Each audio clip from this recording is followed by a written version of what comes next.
വൈകിട്ട് ചോറിന് കറിയൊന്നും ഉണ്ടായിരുന്നില്ല. അപ്പോൾ വാവിച്ച് പറഞ്ഞു സബോളയും തക്കാളിയും വഴറ്റാം എന്ന് പറഞ്ഞിട്ട് വേഗം 2 സബോളയൊക്കെ അരിഞ്ഞെടുത്തു. അത് കഴിഞ്ഞിട്ട് ഒരു പഴുത്ത തക്കാളി എടുത്തു. അപ്പോൾ ഞാൻ പറഞ്ഞു ഞാനൊന്നും ചെയ്യാൻ വരില്ല, നീ ചെയ്താൽ മതി എന്ന് പറഞ്ഞു. ഞാൻ ചെയ്തുകൊണ്ട് അമ്മ അവിടെ ഇരുന്നോ എന്ന് പറഞ്ഞിട്ട് ആൾ വേഗം സബോളയും തക്കാളിയൊക്കെ അരിഞ്ഞെടുക്കാനായിട്ട് നോക്കുകയാണ്. ചില ദിവസം ആൾക്ക് ഇങ്ങനത്തെ കാര്യങ്ങളൊക്കെ ചെയ്യാൻ നല്ല ഇൻട്രസ്റ്റ് ആണ്, പക്ഷേ ചില ദിവസം ഭയങ്കര മടിയാണ്. അപ്പം അങ്ങനെ ഞാൻ 2 കാര്യങ്ങൾ വാവിച്ചോട് പറഞ്ഞു. വെളിച്ചെണ്ണ കുറച്ചെടുത്തോളൂ, പിന്നെ ഗ്യാസ് അധികം കത്തിച്ച് കളയരുത് എന്നുള്ള 2 കാര്യങ്ങൾ പറഞ്ഞിട്ട് ഞാൻ അവിടെ പോയിരുന്നു, TV കാണാനായിട്ട് പോയിരുന്നു. പക്ഷേ എനിക്ക് എന്താണെന്നറിയില്ല, സമാധാനം ഉണ്ടായിരുന്നില്ല. എന്താണെന്ന് വെച്ചാൽ കയ്യോ കാലെങ്കിലും പൊള്ളിച്ചാലോ എന്ന് വിചാരിച്ചിട്ട് ഞാൻ അടുക്കളയിൽ ഇടയ്ക്ക് വന്ന് നോക്കുന്നുണ്ടായിരുന്നു. അപ്പം അങ്ങനെ സബോളയൊക്കെ ഒരുവിധം വാടി വന്നപ്പോൾ ആൾ തക്കാളിയൊക്കെ ഇട്ട് കൊടുത്തു. പിന്നെ 2 പച്ചമുളക് കീറിയിട്ടു.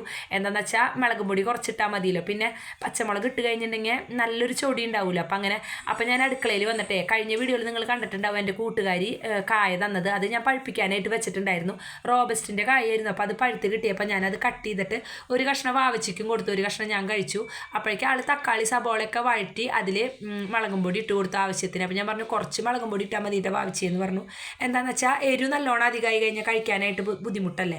അപ്പം അങ്ങനെ അതൊക്കെ ഇട്ട് വാടി വന്നപ്പോൾ ആളെന്നോട് ചോദിച്ചു, അമ്മേ കുറച്ച് ചിക്കൻ മസാല എടുത്തേ ചോദിച്ചപ്പോൾ ഞാൻ പറഞ്ഞു അന്ന് ഇട്ട് കൊടുത്തോളാൻ പറഞ്ഞു. അപ്പോൾ കുറച്ച് ചിക്കൻ മസാല ഇട്ട് കൊടുത്തു. നല്ല ടേസ്റ്റ് ഉണ്ടായിരുന്നു. എന്നിട്ട് വെള്ളം ഒഴിക്കണം. അപ്പോൾ ഞാൻ ചോദിച്ചത് എന്താ വാവിച്ച് വെള്ളം ഒഴിക്കണേ ചോദിച്ചപ്പോൾ ഇത് നന്നായിട്ട് ചെറുതീയിലിട്ട് കഴിഞ്ഞാൽ അടച്ച് വെച്ച് കഴിഞ്ഞാൽ നന്നായി വെന്ത് വെള്ളമൊക്കെ വെറ്റിയിട്ട് നല്ല ടേസ്റ്റായിട്ട് വരുന്നു. പക്ഷെ ഞാനിതുപോലെ ഇതുവരെ ചെയ്തിട്ടില്ല. പക്ഷെ ആളെന്തോ യൂട്യൂബിൽ കണ്ടിട്ടാന്ന് തോന്നുന്നുണ്ട്, നന്നായിട്ട് നല്ല ടേസ്റ്റായിട്ട് ചെയ്തു. അപ്പോൾ എന്നോട് പറഞ്ഞു അമ്മേ ഇത് മാത്രമല്ലല്ലോ മുട്ട ഓംലേറ്റ് ഉണ്ടാക്കിയാലോ ചോദിച്ചപ്പോൾ ഞാൻ പറഞ്ഞു മുട്ട ഓംലേറ്റ് വേണ്ട, നമുക്ക് കൊത്തി പൊരിക്കാമെന്ന് പറഞ്ഞു.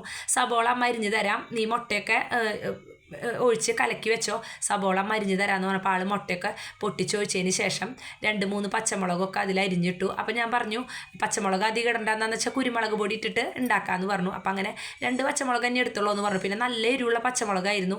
അപ്പം അങ്ങനെ അതൊക്കെ അരിഞ്ഞിട്ടിട്ടൊക്കെ സെറ്റാക്കി. അപ്പോഴേക്കും പാനൊക്കെ കത്തിച്ചിട്ട് അടുപ്പത്ത് വെച്ചിട്ടുണ്ടായിരുന്നു. അപ്പം അങ്ങനെ അത് ചൂടായി വരുമ്പോഴേക്കും ആൾ ഇതൊക്കെ, അപ്പോഴേക്കും ഞാൻ സബോളയൊക്കെ അരിഞ്ഞു കൊടുത്തിട്ടുണ്ടായിരുന്നു. അപ്പോൾ അങ്ങനെ സെറ്റായി വന്നതിന് ശേഷം ഞാൻ ചോദിച്ചത് എന്താ ഭാവിച്ച് നീ ചെയ്യണ തട്ടുകടയിൽ ചെയ്യണ പോലെ ചോദിച്ചപ്പോൾ ആൾ എന്നെ നോക്കിയിട്ട് ചിരിക്കുകയാണ്. എന്നിട്ട് മുട്ടയൊക്കെ അതിലൊഴിച്ച് കൊടുത്തു. എന്നിട്ട് നന്നായിട്ട് കൊത്തി പൊരിച്ച് അതൊക്കെ ഒരുവിധം വെന്ത് വന്നപ്പോൾ അതിൽ കുരുമുളക് പൊടിയൊക്കെ ഇട്ട് കൊടുത്തു.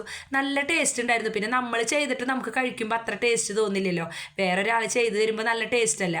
അതും കഴിഞ്ഞിട്ട് ആൾ മുട്ടയൊക്കെ എടുത്ത് ഒതുക്കി അവിടെ എടുത്ത് വെച്ചതിന് ശേഷം ബാക്കിയുള്ള മുട്ടകൾ